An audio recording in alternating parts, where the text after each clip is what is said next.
Greetings, my fellow Desertum survivors. Rodamon here. Thank you for tuning in to Stranded Alien Dawn, Episode 7, Mr. Gloomy. You know what I could do? Simon, take yourself a Mystical Grove break. Why not?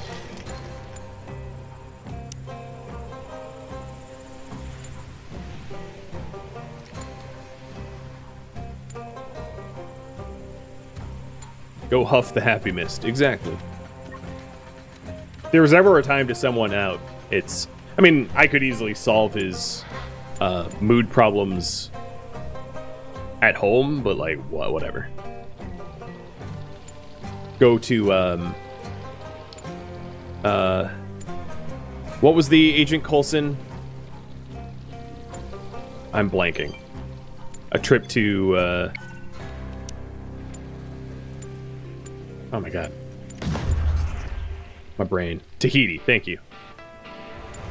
I wanted to say Tuvalu, and I was like, I know it's not Tuvalu, but it's one of those, like, brain worms that you get in your brain, and you're like, okay, it's not Tuvalu, what is it? Go to Tahiti and come back refreshed.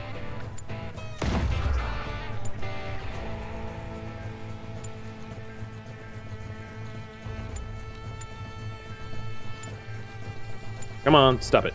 Here. Okay. The good way to do this would be to queue them up to hunt and then try to get the drop on them. But you can see that the rail sniper has much better range than the pistol, so that I can take a shot, a kill shot, much more. Oh, no, maybe not. Oh, no, there we go. There's the kill shot on an unexpected one. One of the issues is some of the rocks here is blocking line of sight. So I should probably approach it from, like, this angle, as I'm not going to have line of sight issues constantly.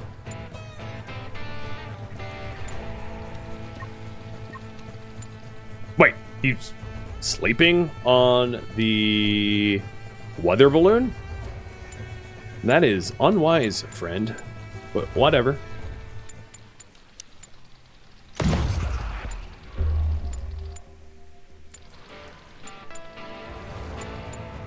Shoot. Go.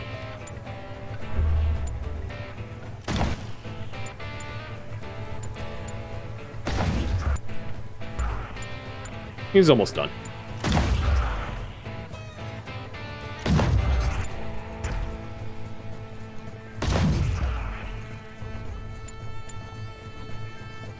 Are you cannibalizing your friend? It kind of looks like it.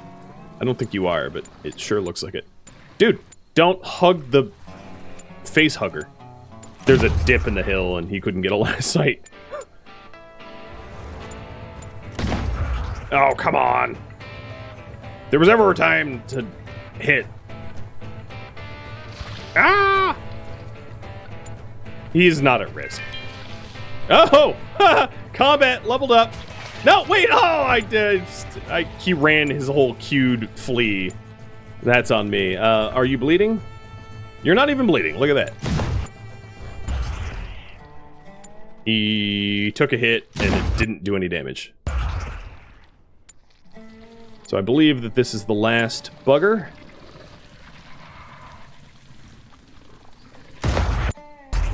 And let me double check. Yeah, I don't see any lit up anything. So these nests here going to be my next observation whence... Oh, perfect! This actually really works out because Simon is going to be very, very happy for a while. So I'm going to force him to go do that observation because it's going to suck. So what is your needs? Once he next rests, I'm going to force him to go to sleep. Because it's a long trip. Punching a pole. Is that a euphemism? Hans burned out. He's gonna go punch the pole.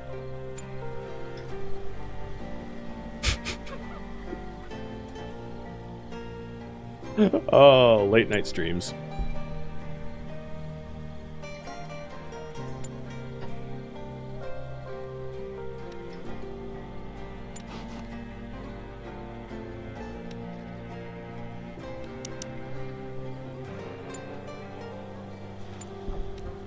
All right, Simon. All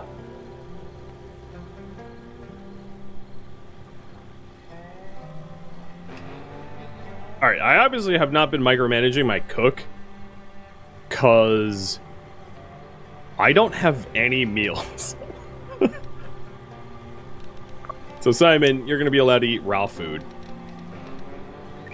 And Emmeline, let me look at her,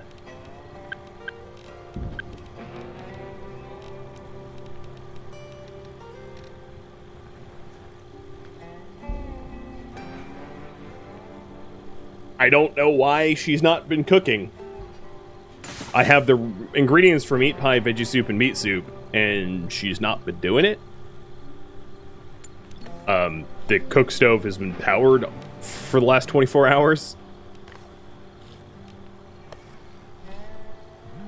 Is it stuck on a bill? No, I don't even know.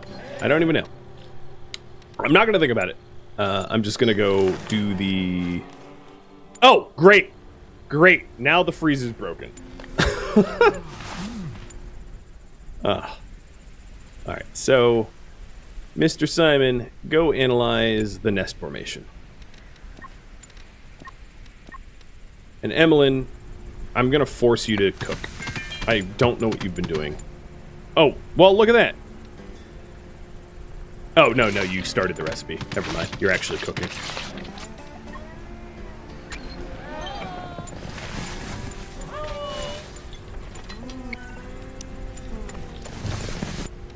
Quinn, repair the freezer. I would love if any of you veteran players are out there,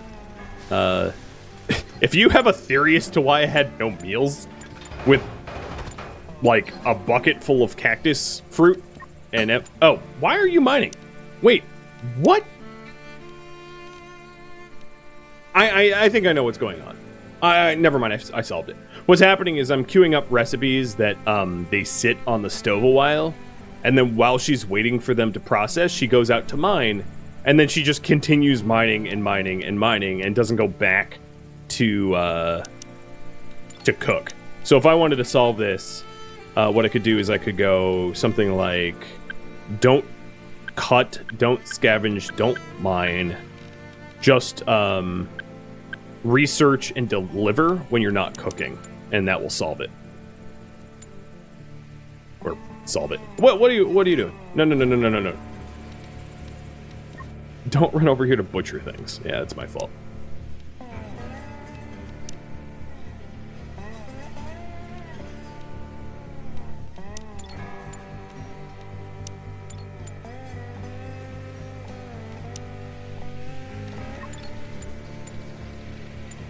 Did I get them all? Nope. This one. Here we go. No point in coming all the way out here. So if you're wondering, the animals, or whatever, shriekers do not respawn on a nest. So once you've cleared the nest is cleared. There are multiple nests, and then, as you've seen, it has happened once so far. New nests will spawn, so it's a pseudo-renewable resource.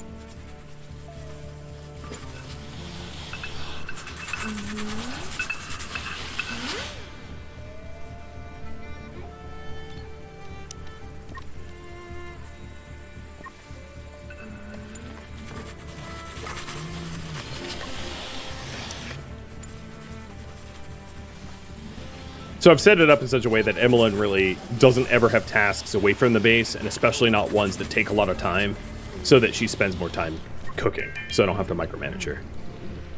Because that was weird. Because for me, I guess I could have looked at cooked meals up here, I just forgot to. So now that I've done this, these nests can be mined for carbon nanotubes. So I'm going to have Simon, who just got back from Tahiti, make really unfortunate squishy noises with his pickaxe.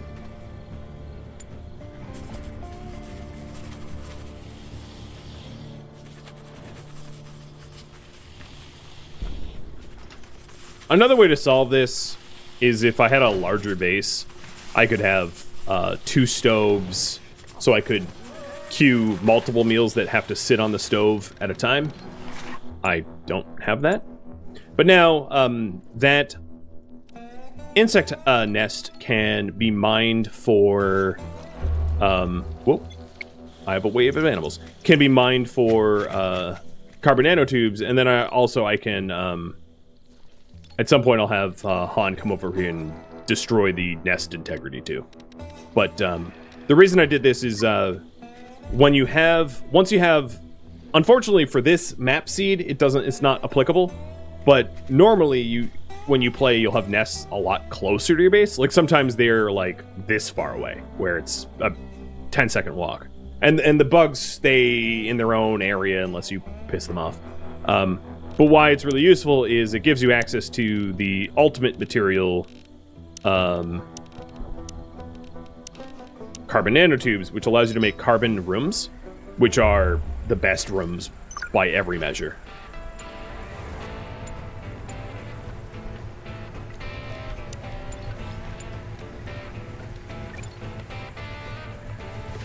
Where are the buggies? Oh, they're coming over here. Hey, little scissorhand or mantises. I'm not supposed to know what they are. So yeah, normally it's really easy to sort of rush a nest and then set up a base made of carbon that you just use from the nest. I didn't even have to draft anyone that time. A base that defends itself. But in my case, because the nest is so stupidly far away, it's probably not a viable build solution, which is unfortunate. So maybe I won't even bother with the carbon nanotube rooms. But they're really well insulating. They're very high HP, and the amount of carbon that you get from a cleared nest can make like whatever buildings you want. It's so much resource. So that's a really fun way to build a base with like the bodies or the nests of dead insects.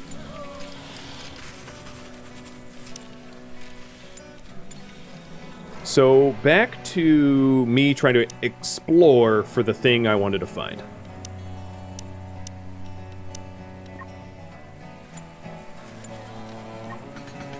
Because I'm easily distractible and I'm going to totally forget to do it. On higher difficulties, what's the best way to build a base? Ooh, I don't know if I'm experienced enough to probably answer that well, but from my knowledge, I would say absolutely positively rush flamethrowers. On harder difficulties, you're probably not going to survive without them. Also, I would say min-max your starting team to make sure that you have some good shooters. Maybe using Sora or Connor, who shoot twice as fast. Or to pick people like Simon or Lara, who move quickly, who can outrun some starting enemies, because she has a moving speed of 125% and Simon of 125%. And then to essentially rush flamethrowers as fast as you can, and to sort of kite your enemies through the flamethrowers, and then to try to get turrets after that as fast as you can, because there are flying enemies that are going to hit you pretty early on harder difficulties that flamethrowers are just not going to manage. The flying enemies do a lot less damage to people and infrastructure, but you're definitely going to want automated defenses for it. With that said,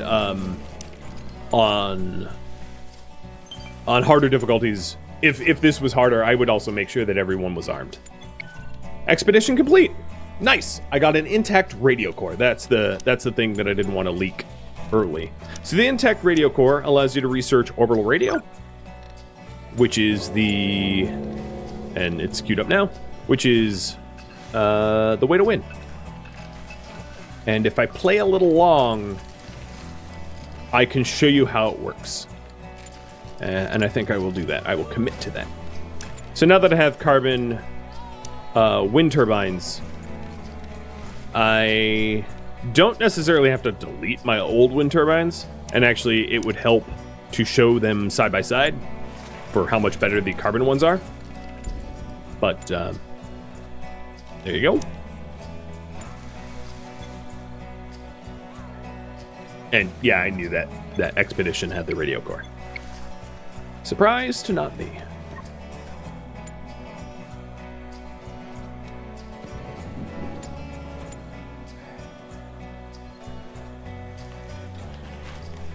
So I did spill the beans in the first stream, so I might as well spill the beans here. The way the game's win condition works is as follows. You build what is more or less a comms console and 2 radio things and a landing pad. And what ends up working, and I'll try to show you that as a game mechanic, but you essentially just contact passing ships, and some of the passing ships will send a rescue vessel down to you to rescue you, but you only rescue people one at a time, which is the difficulty.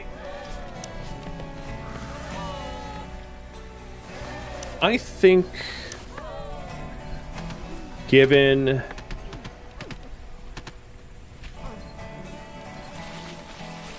my resources, I might want to expand. Well, I don't know, whatever. This little 7x7 room has been good enough for now. I'll just keep rolling with it. I've literally not had a single, I've had some death. Okay, that's on me. But I haven't had any mental breaks, surprisingly. So here's the difference between the wind turbines. This has a max power of 80, and it, at low wind, it's more efficient at low wind. So here's a good example. This is 20 out of 40, so it's like half wind. This is actually 56 out of 80. So it makes better use of less wind or something, I don't know.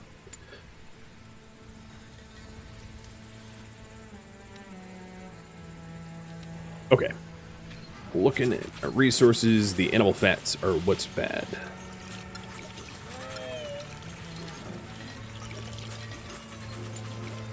What is a good size for individual bedrooms? Any bedroom is going to be a perk. I don't know. I think maybe like 4x4, 3x3 or 4x4 is reasonable. It's going to be small, but like it's a private bedroom.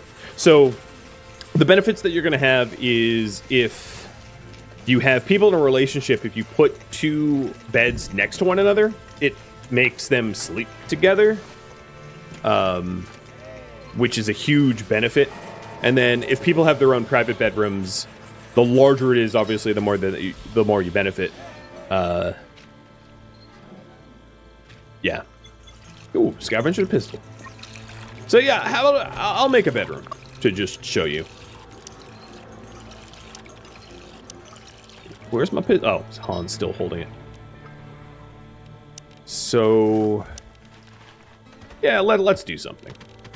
Let's make a little building, an outbuilding here. I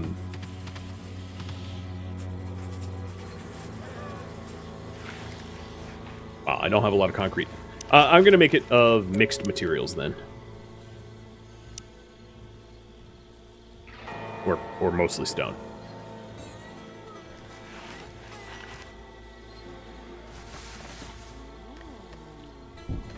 I think what I'll do is a 4x6. Well, you'll see.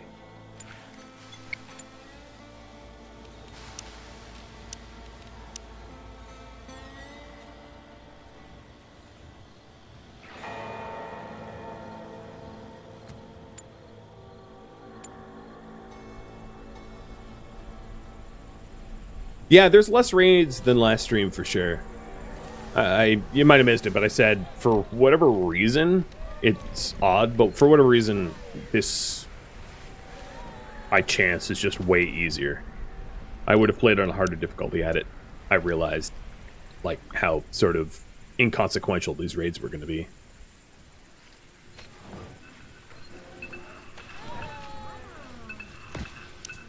If Quinn is building a bedroom, that does pull him away from the radio core stuff. So just to make up for it, when he's doing that, I'm going to have Simon or Lara try to hop on. Well, I guess Emmeline's doing it now. Get off of that. I'm going to have Simon or Lara hop on the research bench so it doesn't go idle.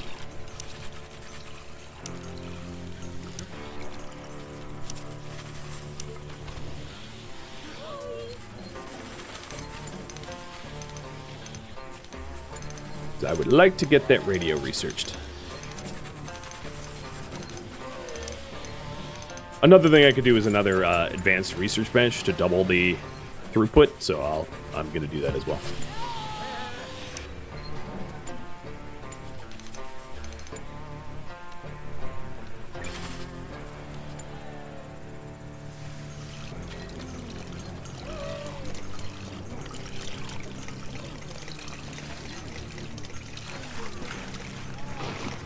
Have I solved my meal problem? Yeah, sort of. I have some meals. Not a lot, but I have some meals stocked.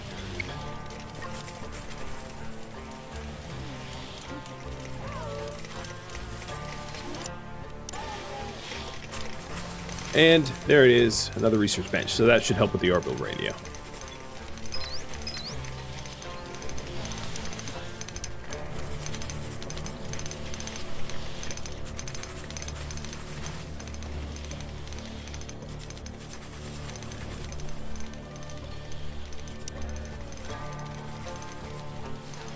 What's crazy is I have not... Okay, there is some grain, wild grain, that's harvestable now. But you can see why I wasn't all that eager to go the grain route. I could have done it a lot sooner had I remembered that grain was an option here. Simon and Lara just became lovers. Hey, I guess I know who's going to get the bedroom.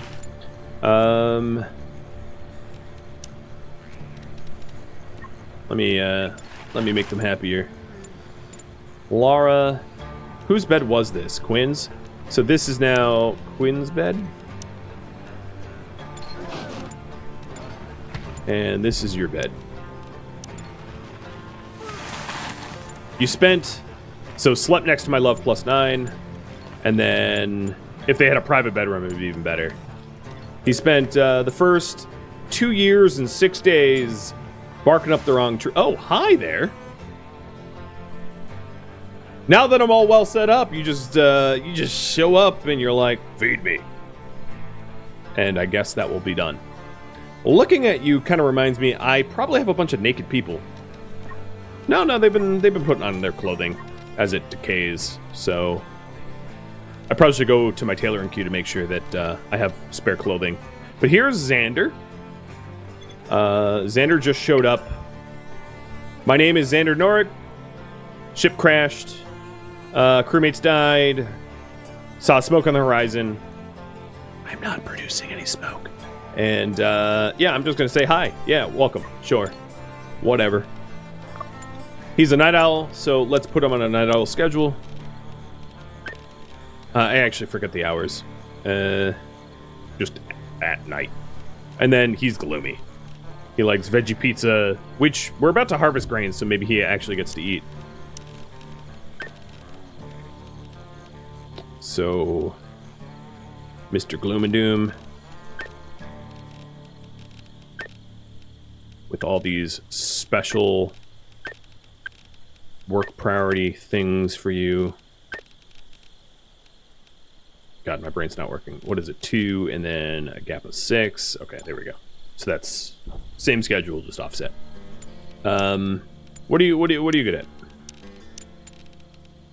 You are interested in healing? Cool. Like, I need that never. You're not terrible at hunting, I guess.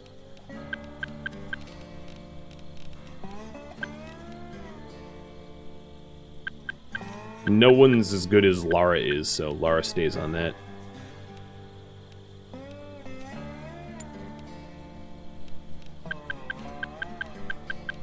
She's my healer.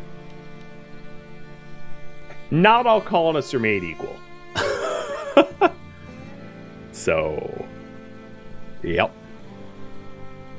I'm not going to work quickly to make him a bed. I'll get around to it once this building is done.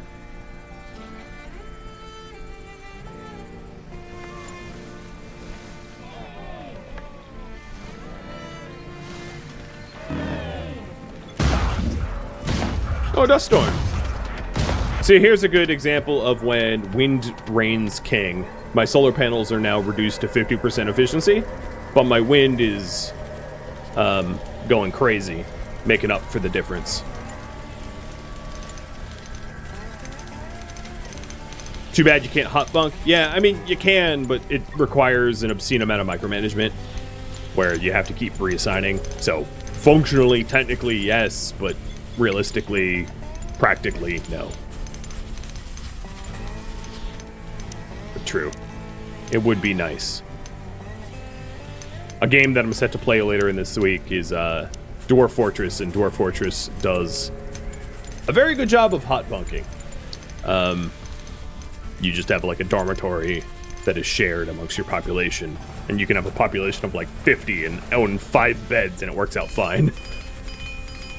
Whereas here, it's going to be a bit fussier. Because this room doesn't serve any functions other than a bedroom, I will, for the first time ever, incorporate windows. How's that sound? I'll do metal windows here and here.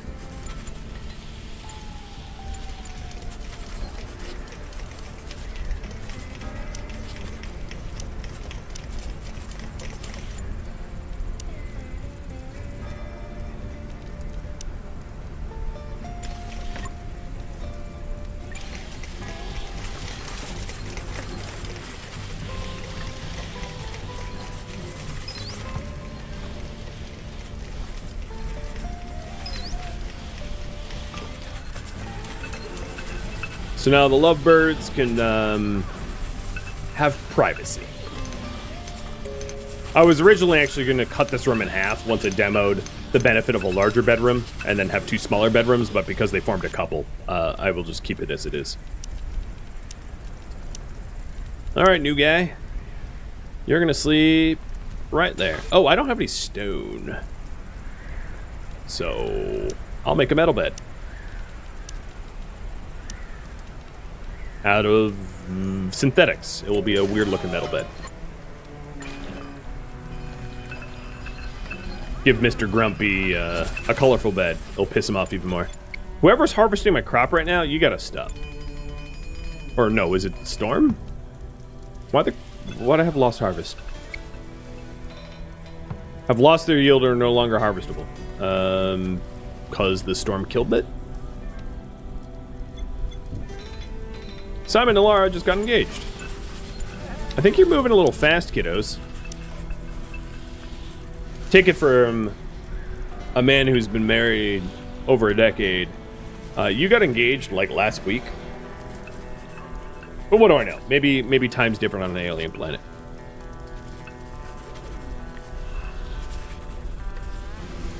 All right, I'll stick a wedding arch down.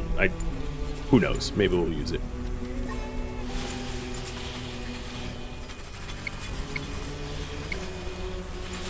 And then this is Xander's bed.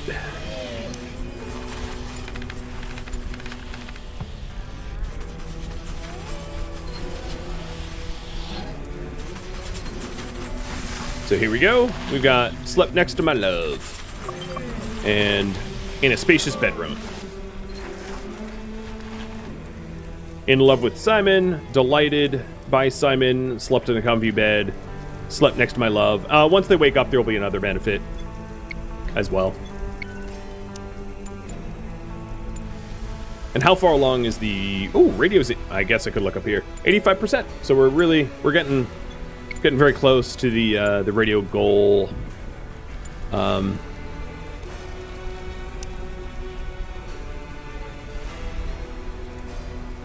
didn't really lay this base out. I didn't lay this base out well So I'm gonna have to move some things around. But I'm gonna be moving my balloon there, and then the power cable for that there. Nothing like mixing a hot air balloon, hypothetically full of, like, let's say hydrogen, next to power lines.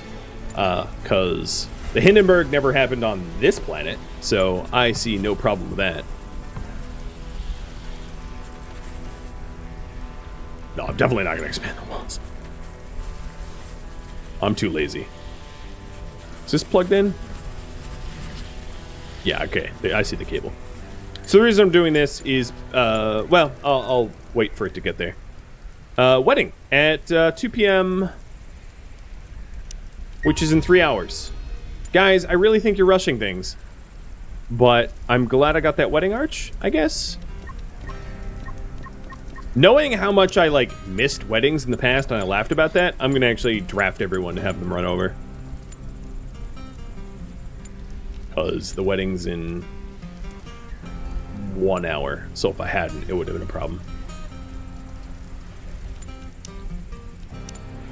Nope, just stand there.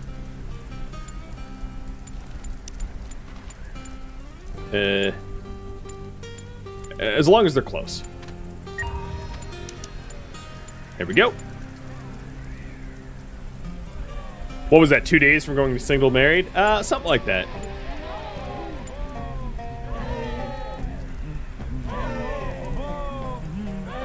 If I had rice to throw, I would, but that dust storm killed all my grain, so.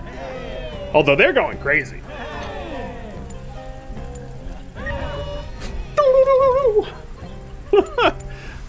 And there we go, they got married. So, they'll be happy for a while. For 3 days.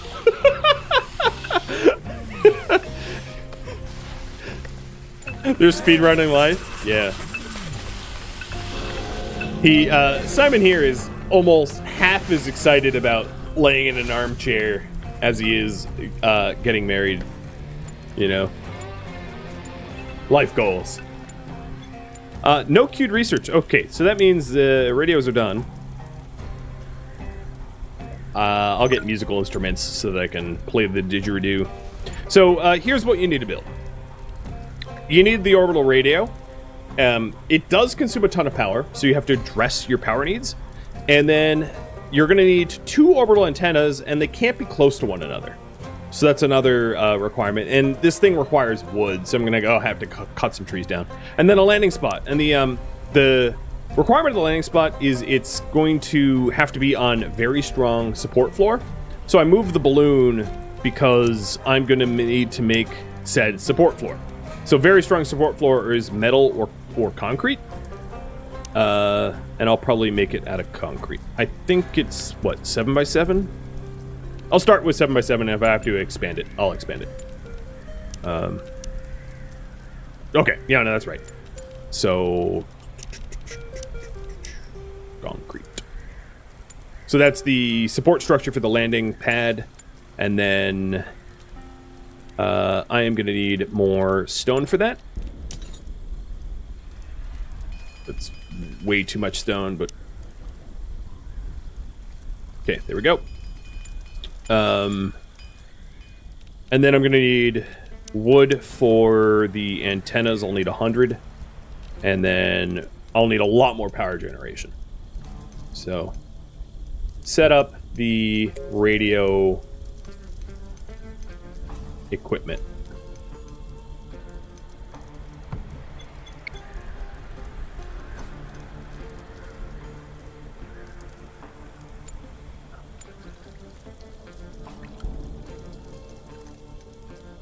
Okay, I feel like I'm making you all dizzy. I apologize. I'm looking for trees. Here's some palm trees.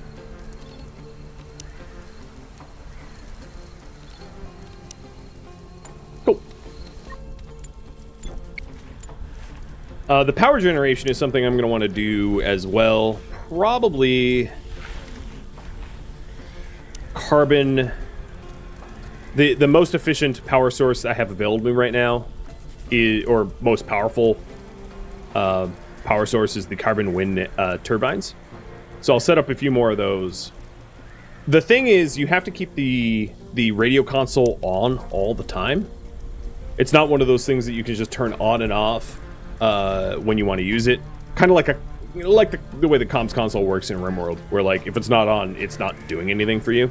So combined, these things are going to consume 200 watts of power. So if I take a look at my power grid, I want to be producing, my normal consumption is 101, so I want to be producing at least 300 and change to be able to afford this new stuff.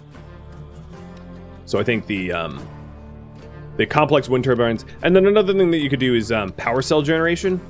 I have one power cell, so the power cell generators are going to be useful. I'm also looking for that insect nest because I'll mine a little bit more carbon nanotubes for more wind turbines.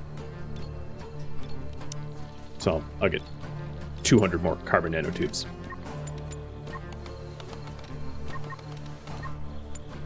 Never enough watts. Very true. So I'm also going to get a power cell generator. These things produce 100 watts consistently, but you use up the power cell. They're really good to have if your renewable energy browns out for some reason. You can flick on a power cell generator to compensate for the lack of power and just manage it that way. So it's sort of like it's very much like a high-tech diesel generator in a way. And I can also use the diesel generator for the same benefit. If I'm starting to brown out, I can flick that on as well. But I should be fine. Like right now with full sun and full wind, I'm already at like 2 and change. Another thing is I could add a lot more batteries to act as a better buffer too. Musical instruments. So handpan and a didgeridoo.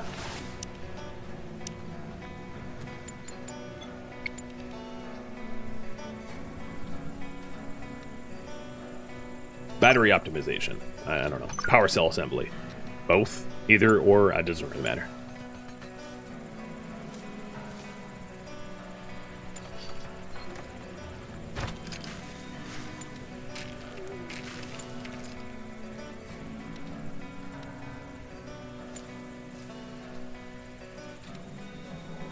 So my silicon is pretty decent. My ore is running low, but I have tons of metal alloys queued up, so that's probably not an issue. I don't need more metal. I'm getting the stone for cement for the foundation, as you can see. And then we're processing it here. So very soon I'm going to run out of ores to process in the furnace. I could pause it to be able to prioritize concrete, but it's a problem that's going to solve itself very shortly. Red meat is a limiting factor. So I'll get back to hunting with Han.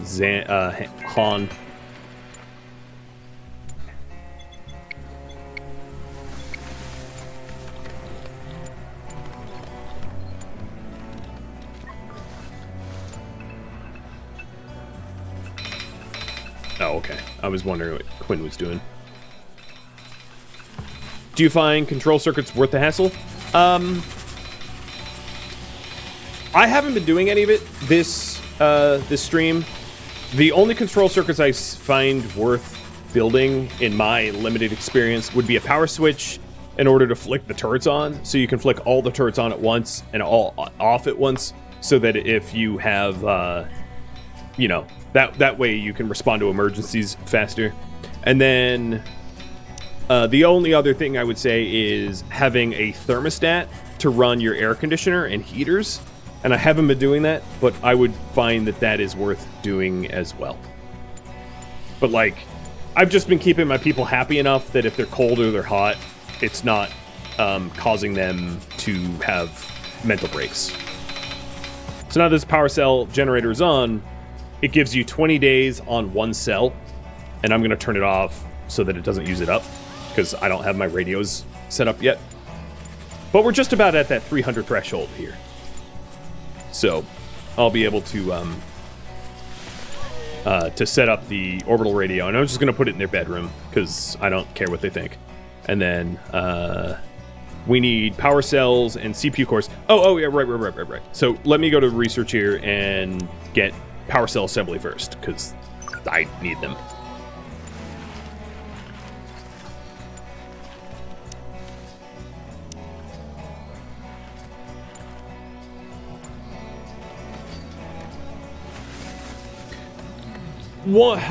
So something that I found weird about the heaters is when you put them on a thermostat, if you have multiple, the game doesn't do a good job of like balancing temperature. So a lot of the times when I put a thermostat on a circuit with heaters, the heaters will turn on, hit 20, turn off, turn on, hit 20, turn off, and it's like a fluctuating. As long as they're comfortable, it doesn't really matter. But like, but yeah, that is pretty funny.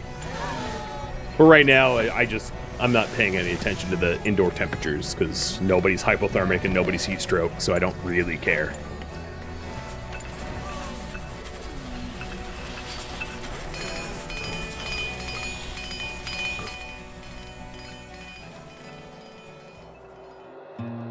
Thank you for watching Stranded Alien Dawn Desertum, which originally streamed live on Twitch December 12th and December 13th. If you have any feedback or questions for me, let me know in the comments below. If you'd like to catch a live stream of mine, Radamat.com has my stream schedule and countdown timers to upcoming streams. If you'd like to join my gaming community, Radamat.com also has a link to Discord, as does the description of this video. Thank you so very much for watching, and a special thank you to my Patreon patrons, Twitch subscribers, and viewers like you that support the channel and made it all the way to the credits. I hope you enjoyed this series, and I hope to catch you in an upcoming series or an upcoming stream. Thank you so very much for watching. Farewell.